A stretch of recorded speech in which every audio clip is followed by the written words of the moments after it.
Hello, and welcome to The Writing Engineer. You may have noticed, or maybe you didn't, depending on whether or not you're following me, that I haven't posted in a couple of weeks. That's because I have had an incredibly bad spate of bad luck. I've been sick for 2 weekends in a row, and had to go on a professional conference, and even as I'm recording this, I'm getting over from what may have possibly been the flu during the weekend. So I figured I'd start back in with something a little easy. A prompt that I had seen from some people on the AuthorTubers Facebook group, namely, my workspace. And without further ado, let's get right to it.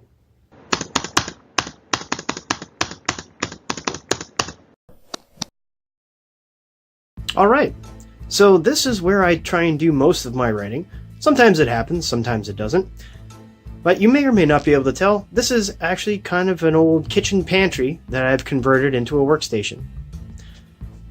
I've got some of my previous works here that I worked on with a couple of other people from my writing group. We have your standard kitchen cabinets, nice little window that I can look out if I'm ever getting bored. Here's my ideas wall for the current story that I'm working on, my spare monitor, and some of my high-tech lighting equipment. So inside my cabinets, I like to keep all versions of my stories, usually in 3-ring binders, so that I can keep track of what it is that I'm doing. And I have what every writer should have, this little gem right here, the Emotion Thesaurus, Writer's Guide to Character Expression. This thing has helped me out on any number of occasions with finding the right phrase that I'm trying to get across to my readers. Here's where I keep all my spare notebooks and some of my other ideas and compilation story ideas. Down below here, I have a little file folder that I like to keep all the files for the stories that I've written for my writing group. These are great fodder for when I have to come up with story ideas or if I'm looking for something interesting to write about. This is where I keep all my electrical cables for my computer equipment and some office supplies. And this is painting stuff, because in the spare time that I usually don't have, this becomes my painting area for the rest of my house. Every writer should have a comfy chair in which to sit in order to get their writing done. There's no reason for your backside to be uncomfortable while you're writing on your manuscripts. And this right here is one of the most important devices that I have. This is my little backup drive that I put all of my writing stuff on when I back my stuff up, usually once a week. I do keep most of it on Dropbox, but just in case there's a meltdown of the internet or whatever, I like to have a copy on hand. In one of my first videos, this pen featured rather largely, because we all get used to the ideas that teachers correct papers with red ink and stuff, but for me, I find that the pink ink shows up much better on paper than red ink, and it really draws my attention to the corrections that I'm making when I'm going through my manuscripts. Of course, my tacks and my pen jar for me to keep track of stuff on my writing board. This is actually a current storyline that I'm working on. This looks like this is the 3rd book in my series for Amara's Law. The first book hopefully will be coming out soon.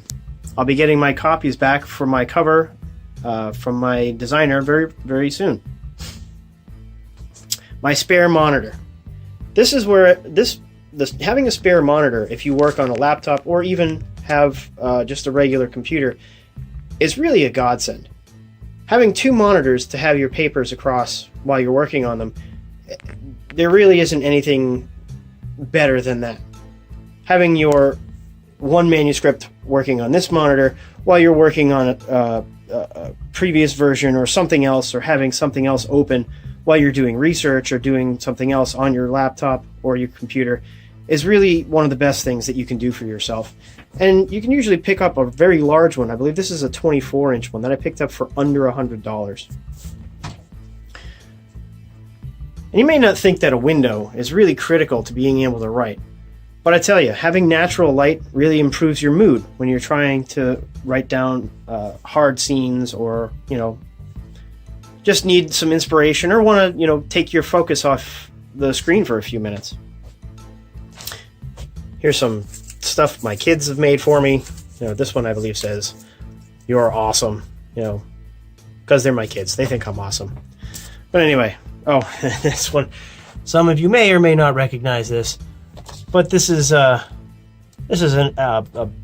Pokeball from the Pokemon. I believe it's a Master Ball. One of my kids made this as well. And my personal favorite, in case of troubling characters, National Novel Writing Month, there is the Traveling Shovel of Death. Anyway, I hope you've enjoyed this quick tour of my writing space. I try to enjoy it on a daily basis, although that sometimes does not happen. Anyway, thank you very much. I hope you enjoyed things today. All of my contact information will be listed below if you feel like contacting me. If you've liked today's content, please don't forget to hit the like button on the way out. And don't forget to subscribe as well. Thank you very much, and have a good evening.